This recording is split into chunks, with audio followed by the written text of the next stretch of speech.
ఎన్నికలప్పుడే పేదలకి కాస్త పైసలు పుడతాయి. ఒకటి, మంచి బిర్యానీలు అవి పెడతారు, మందు ఇస్తారు, అట్లాగే టీలు ఇస్తారు, కూల్ డ్రింక్లు ఇస్తారు, అవన్నీ అధిక అభ్యర్థులే పెట్టుకుంటారు. అయితే డబ్బుల పరంగా కూడా ఇస్తారు. ఈ టైంలో వాళ్ళకి ఖాళీ ఉండదు. రోజుకి ఇప్పుడు ఆంధ్రప్రదేశ్లో చూస్తే పొద్దునుంచి సాయంత్రం దాకా తిరగడానికి ఒక మనిషికి 1000 రూపాయలు. దాంట్లో మళ్ళీ కమిషన్ 200, 300 తీసుకొచ్చినోడు కాంట్రాక్ట్ తీసేసుకుంటున్నాడు అనుకోండి.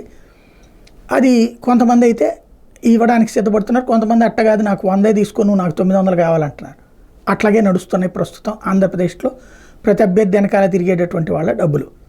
అది పక్కన పెడితే ఇప్పుడు బోల్డ్ అంతమందికి ఖాళీ లేకుండా పని దొరుకుతుంది. తెలంగాణలో మాత్రం 250 రూపాయలకి పడిపోయింది. ఎందుకంటే అదేమో నేషనల్ ఎలక్షన్స్ అక్కడ జరుగుతుంది. ఇక్కడేంటి, స్థానిక అభ్యర్థి పార్లమెంట్ అభ్యర్థి ఇద్దరికి కావాలి. దాంతో ప్లస్ బోల్డ్ అంతమంది అభ్యర్థులు ఉన్నారు. ఆ ఇంపాక్ట్తో ఇక్కడ 500 నుంచి 1000 రూపాయల దాకా పలుకుతుంటే అక్కడ 250 రూపాయలు మాత్రమే ఇస్తున్నారట.